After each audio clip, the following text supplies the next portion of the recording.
Selamat siang, salam sejahtera untuk kita semua. Yang saya hormati Bapak Adi Mursalim selaku dosen pengampu mata kuliah Perilaku Konsumen.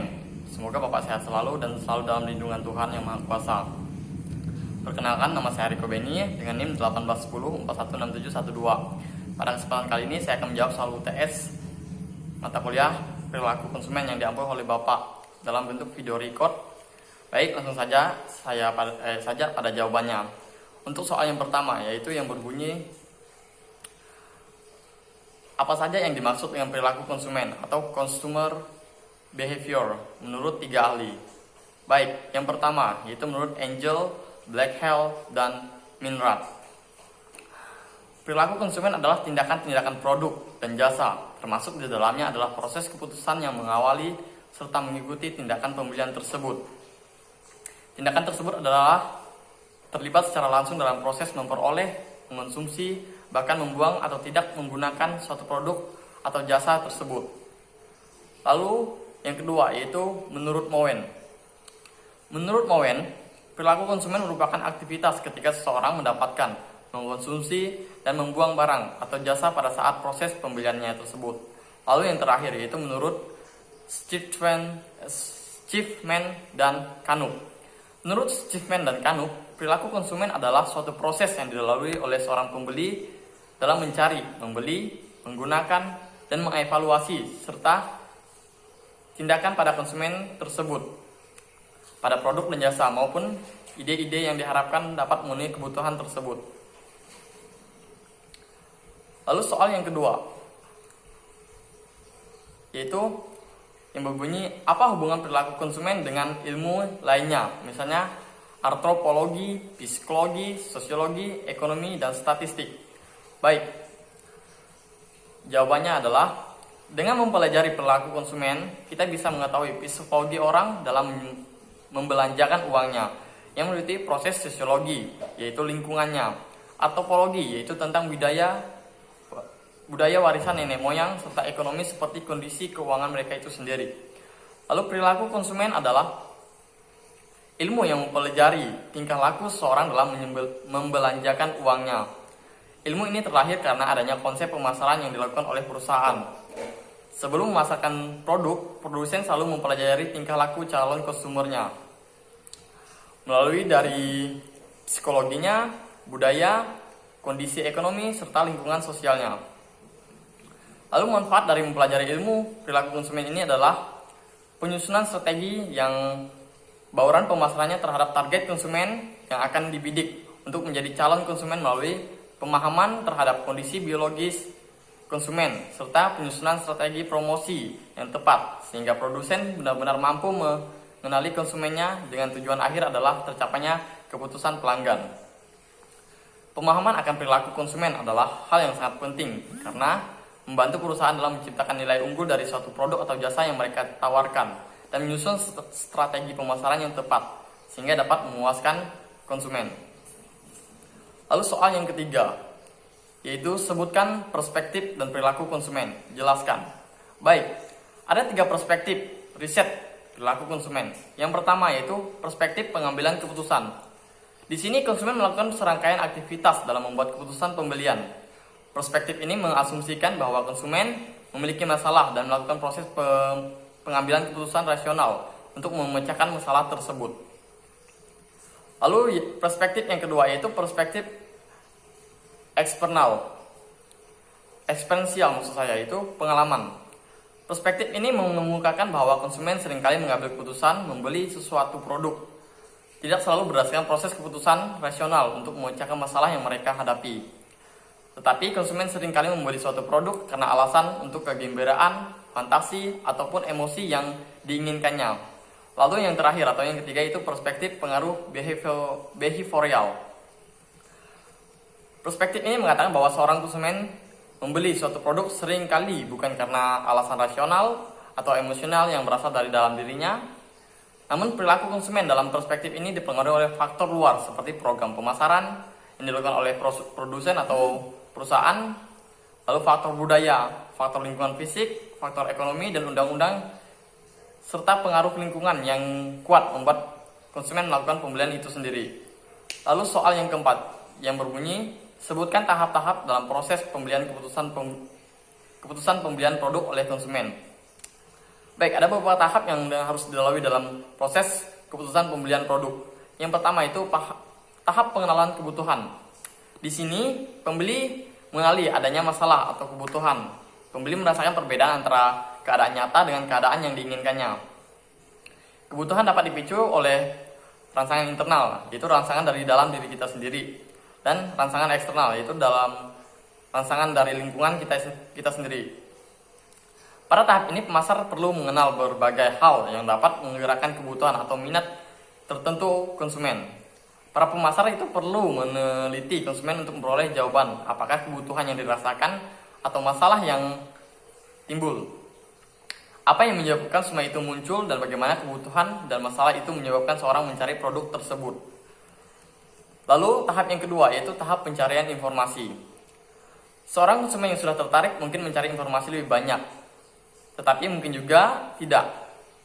Bila dorongan konsumen dan produk yang dapat memuaskan ada dalam jangkauan, konsumen kemungkinan akan membelinya. Bila tidak, konsumen dapat menyimpan kebutuhan dalam ingatan atau melakukan pencarian informasi yang berhubungan dengan kebutuhan tersebut. Di tahap pencarian informasi ini ada berbagai hal yang harus diperhatikan konsumen. Yaitu konsumen dapat memperoleh informasi dari berbagai sumber. Yaitu yang pertama yaitu sumber pribadi seperti keluarga, teman, tetangga.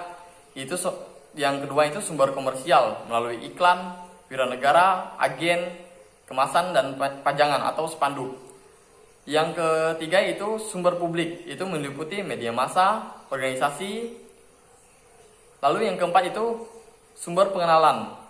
Ini berdasarkan dari penanganan pemeriksaan menggunakan produk. Lalu dalam hal ini perusahaan harus merancang bauran pemasaran untuk membuat calon pembeli menyadari dan mengetahui mereknya. Perusahaan harus cermat mengenali sumber informasi konsumen dan arti penting dari setiap sumber. Lalu tahap yang ketiga itu tahap evaluasi alternatif. Pada tahap ini, konsumen diharapkan pada pilihan produk yang akan dibelinya. Untuk itu, konsumen melakukan evaluasi terhadap barang mana yang benar-benar paling cocok untuk dibeli, sesuai dengan kebutuhan dan keinginannya. Bagaimana konsumen mengevaluasi alternatif? Barang yang akan dibeli tergantung pada masing-masing individu dan situasi pembelian spesifik. Lalu pemasar juga harus mempelajari pembeli untuk mengetahui bagaimana sebenarnya mengevaluasi alternatif merek. Bila mereka mengetahui proses evaluasi, apa yang sedang terjadi, pemasaran dapat membuat langkah-langkah untuk mempengaruhi keputusan pembelian konsumen tersebut. Lalu tahap yang keempat itu tahap keputusan pembelian atau keputusan membeli. Keputusan membeli merupakan tahap dari proses keputusan membeli, yaitu ketika konsumen benar-benar membeli produk. Pada umumnya, keputusan membeli yang dilakukan konsumen adalah membeli produk yang paling disukainya. Tetapi ada dua faktor yang muncul antara niat untuk membeli dan keputusan untuk membeli. Itu sikap orang lain dan situasi yang tidak diharapkan. Konsumen umumnya membentuk niat untuk membeli berdasarkan pada faktor pendapatan, harga dan manfaat produk tersebut. Akan tetapi peristiwa-peristiwa yang tidak diharapkan bisa saja mengubah minat beli konsumen tersebut. Jadi pilihan dan niat untuk membeli tidak selalu berakhir pada keputusan membeli barang yang sudah dipilih. Lalu tahap yang kelima itu tahap laku pasca pembelian. Setelah membeli produk, konsumen akan merasa puas atau tidak puas terhadap barang yang dibelinya. Pembeli akan menentukan puas atau tidak itu terletak pada hubungan antara harapan konsumen dengan prestasi yang diterima dari produk tersebut. Bila produk tidak memenuhi harapan atau ekspektasi konsumen, maka konsumen akan merasa tidak puas. Kegiatan pemasar terus berlanjut dalam menghadapi kepuasan dan ketidakpuasan ini agar daur hidup produknya tidak menurun. Dalam suatu pembelian produk, keputusan harus diambil tidak selalu berurutan seperti di atas. Dalam situasi pembelian seperti penyelesaian eksistensi, keputusan yang diambil dapat bermula dari penjualan, karena penjual dapat membantu merumuskan perbedaan dengan toko yang lain melalui pembentukan citra toko yang positif. Dengan citra yang baik yang ditampilkan oleh toko di mata masyarakat atau konsumen, khususnya konsumen akan terciptanya kesan bahwa perusahaan itu benar-benar memiliki kualitas yang dapat dipercaya oleh konsumen. Lalu yang kelima, untuk soal yang kelima yang berbunyi, bagaimanakah proses keputusan yang dilakukan oleh konsumen dalam hal pembelian produk? Baik, langsung saya jawab. Proses keputusan pembelian dimulai apabila konsumen itu menyadari suatu masalah atau kebutuhan terhadap suatu produk yang diinginkannya. Proses pembelian menggambarkan alasan mengapa seorang lebih menyukai atau memilih dan membeli suatu produk dengan merek tertentu. Proses keputusan pembeli terdiri dari 5 tahapan, itu pengenalan masalah, yaitu mengenai proses pembeli mengawali saat pembeli menyadari adanya masalah kebutuhan. Pembeli menyadari terdapat perbedaan antara kondisi sesungguhnya dengan kondisi yang diinginkan. Kebutuhan ini dapat disebabkan oleh rangsangan internal maupun eksternal. Menurut Angel, dalam Surnawan 2011, ada faktor-faktor yang mempengaruhi pengaktifan kebutuhan, diantaranya waktu, perubahan situasi, kepemilikan produk, konsumsi produk, perbedaan individu, dan pengaruh pemasaran dari perusahaan itu sendiri. Lalu yang kedua itu pencarian informasi. Seorang konsumen yang mulai timbul, minatnya akan terdorong untuk mencari informasi lebih banyak. Konsumen akan mencari informasi yang tersimpan dalam ingatannya atau pencarian internalnya. Dengan mencari informasi dari luar atau pencarian eksternal, karakteristik konsumen dengan faktor situasi juga mempengaruhi pencarian informasi. Konsumen yang memiliki pengetahuan dan pengalaman yang banyak mengenai produk mungkin tidak termotivasi untuk mencari informasi. Konsumen yang memiliki kepribadian sebagai senang mencari informasi akan meluangkan waktu untuk mencari informasi yang lebih banyak. Faktor situasi seperti keadaan psikologis, keterbatasan waktu, dan jumlah toko akan mempengaruhi pencarian informasi konsumen terhadap produk yang diinginkannya. Lalu, evaluasi alternatif. Evaluasi alternatif adalah proses mengevaluasi pilihan produk dengan merek dan memilihnya sesuai dengan yang diinginkan konsumen. Menurut Setiadi pada tahun 2003, pada saat proses evaluasi alternatif, konsumen membandingkan berbagai pilihan yang dapat memecahkan masalah yang dihadapinya. Setelah itu, konsumen menentukan kriteria dan atribut dari produk atau merek yang dievaluasinya. Maka langkah berikutnya, konsumen menentukan alternatif pilihan. Setelah menentukan alternatif yang akan dipilih, selanjutnya konsumen akan menentukan produk atau merek yang akan dipilihnya untuk dibeli. Lalu, tahap keputusan pembelian. Pada tahap keputusan pembelian, konsumen melakukan evaluasi membentuk profesi terhadap merek-merek yang terdapat pada perangkat pilihan.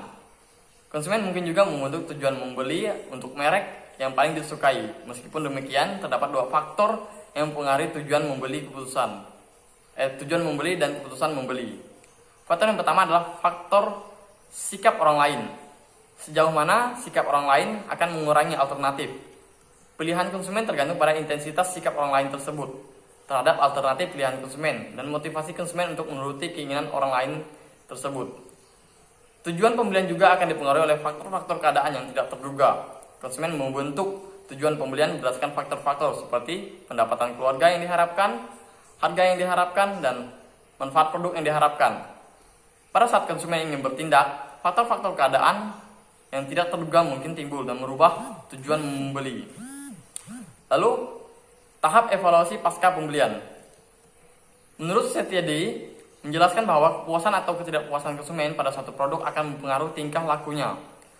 Jika konsumen merasa puas, maka ia akan memperlihatkan kemungkinan yang lebih tinggi untuk membeli produk itu lagi di masa yang akan datang. Konsumen yang tidak puas akan berusaha mengurangi ketidakpuasannya dengan meninggalkan atau mengembalikan produk tersebut. Atau mereka mungkin berusaha mengurangi dengan mencari informasi yang mungkin menginfokan produk tersebut sebagai bernilai tinggi, atau menghindari informasi yang menginformasikan produk tersebut bernilai rendah. Lalu soal yang keenam yang berbunyi, apa yang dimaksud dengan pengetahuan konsumen? Dan sebutkan. Baik, pengetahuan konsumen adalah semua informasi yang dimiliki oleh konsumen mengenai berbagai macam produk dan jasa. Saat pengetahuan lainnya terkait dengan produk dan jasa tersebut dan informasi yang berhubungan dengan fungsinya sebagai konsumen. Pengetahuan konsumen akan mempengaruhi keputusan pembelian. Pengetahuan konsumen terbagi menjadi 3 macam. Yang pertama itu pengetahuan produk, adalah kumpulan berbagai informasi mengenai produk, baik itu merek, terminologi produk, atribut, fitur produk, harga produk, dan kepercayaan mengenai produk itu sendiri. Pengetahuan produk dibagi menjadi 3. Yang pertama itu pengetahuan tentang karakteristik atau atribut produk. Seorang konsumen akan melihat suatu produk dari karakteristiknya atau ciri-cirinya yang dimiliki oleh suatu produk.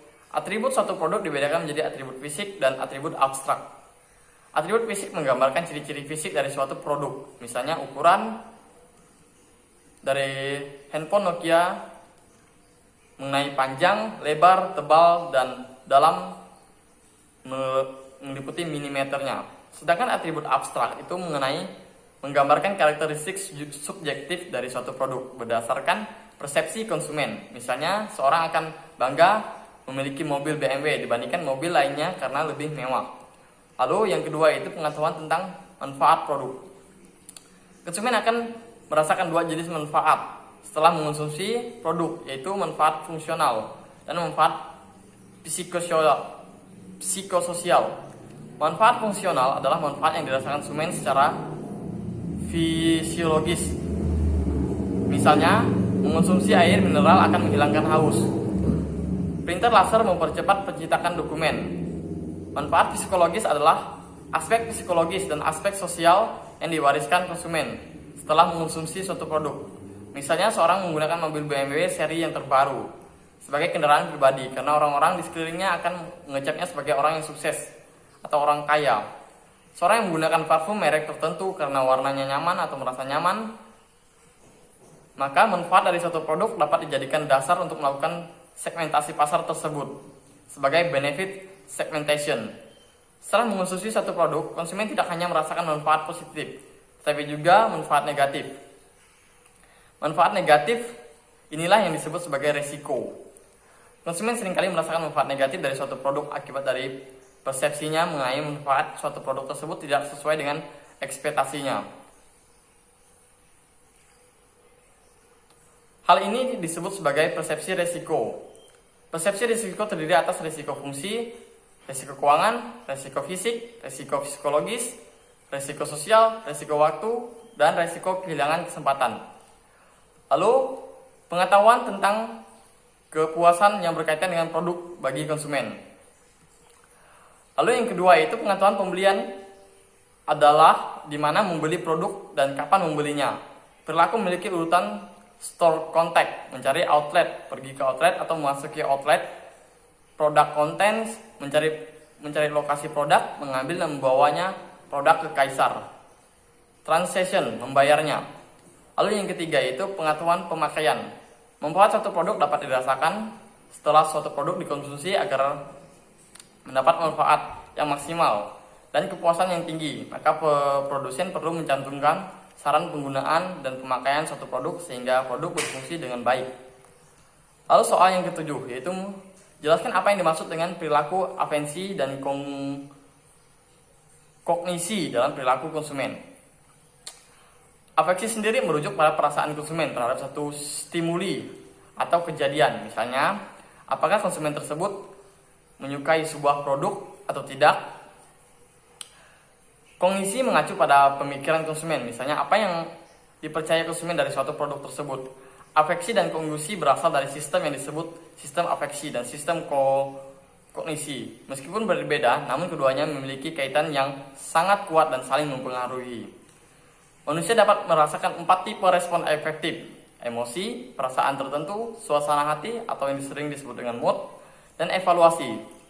Setiap tipe tersebut dapat berubah, respon positif atau negatif.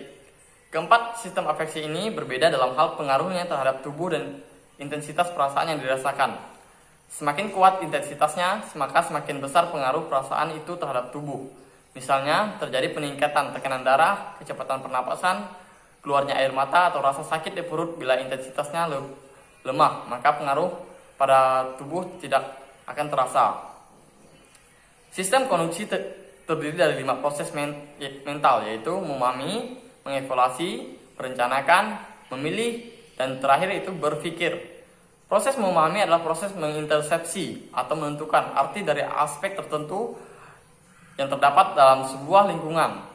Mengevaluasi berarti menentukan apakah sebuah aspek dalam lingkungan tertentu itu baik atau buruk, positif atau negatif, disukai atau tidak disukai.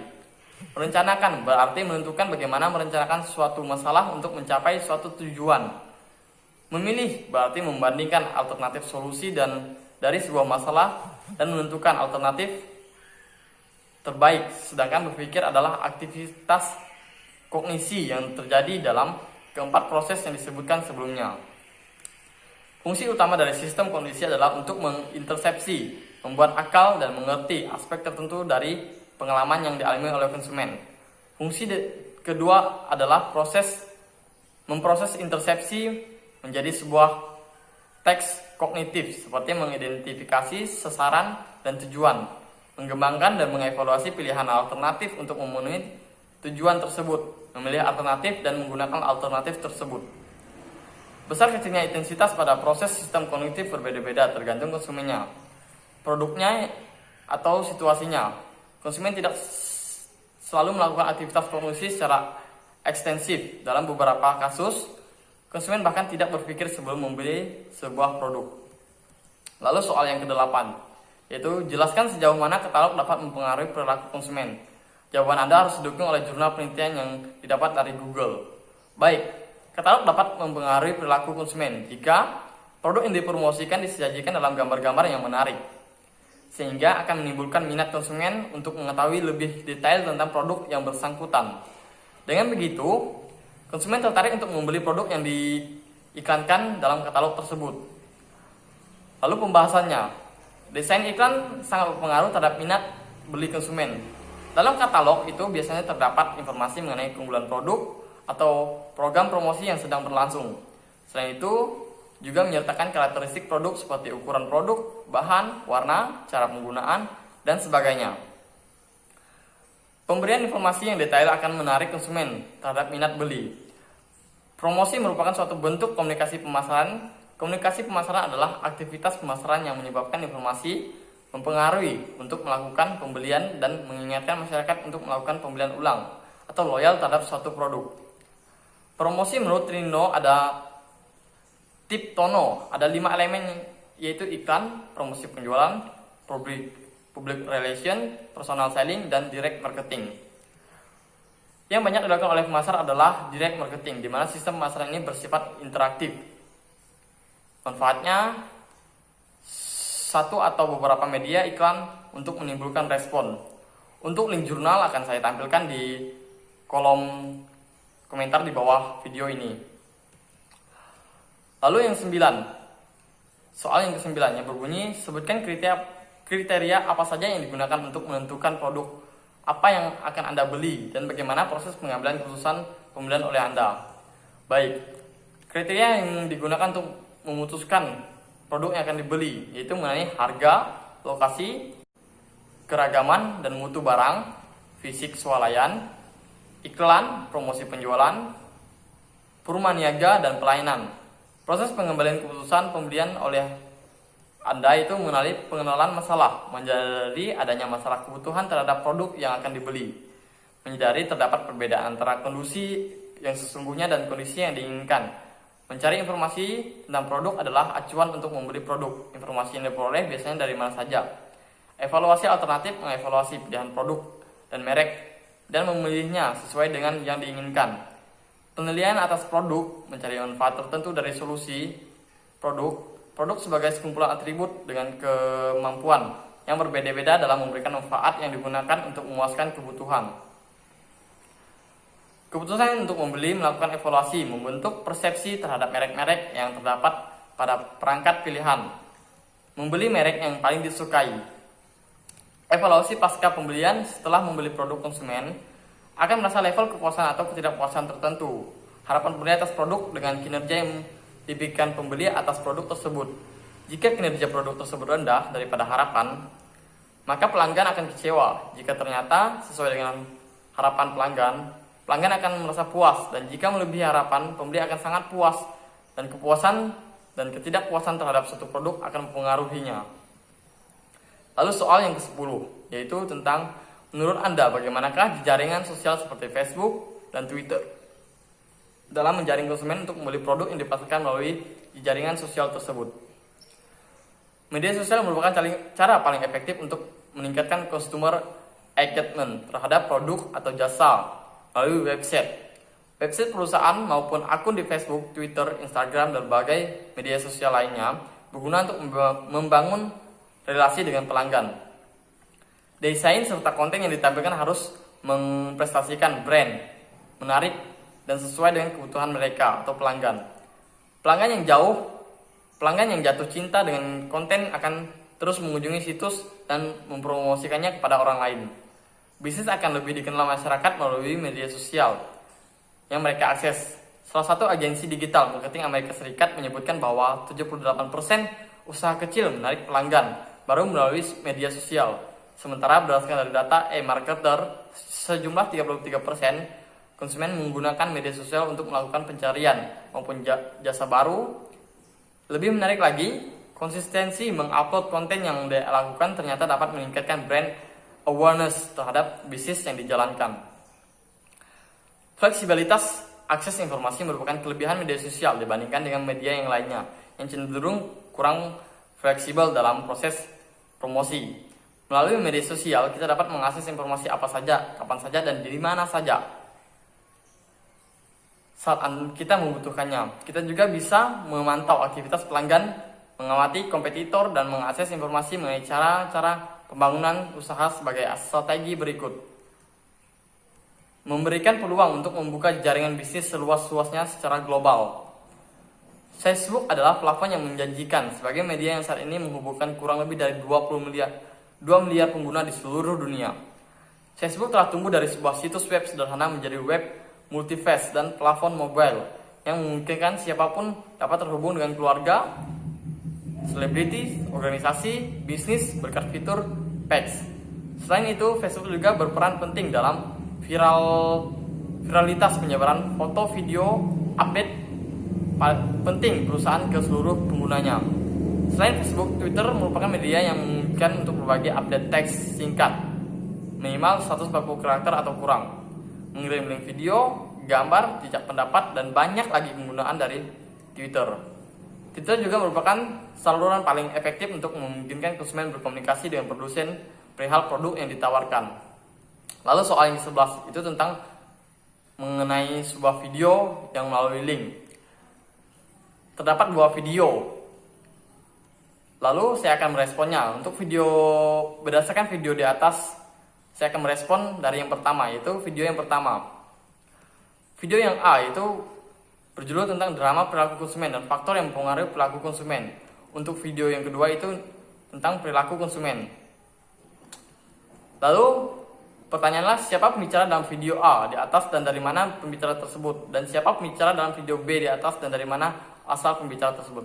Baik, dari video A tersebut, pembicara adalah Avensiana, Erika Febrianti, Irna Wulandari, Anita Yulianti, Rati, Prostika Ramadan, yaitu merupakan mahasiswa-mahasiswa dari Universitas Pancabakti Pontianak. Untuk video yang kedua itu, pembicaranya adalah Nurul Rahmanati dari Universitas Pancabakti Pontianak. Lalu pertanyaan yang ketiga, yang C, mengenai video tersebut. Apa saja yang dibicarakan oleh mereka dalam video A?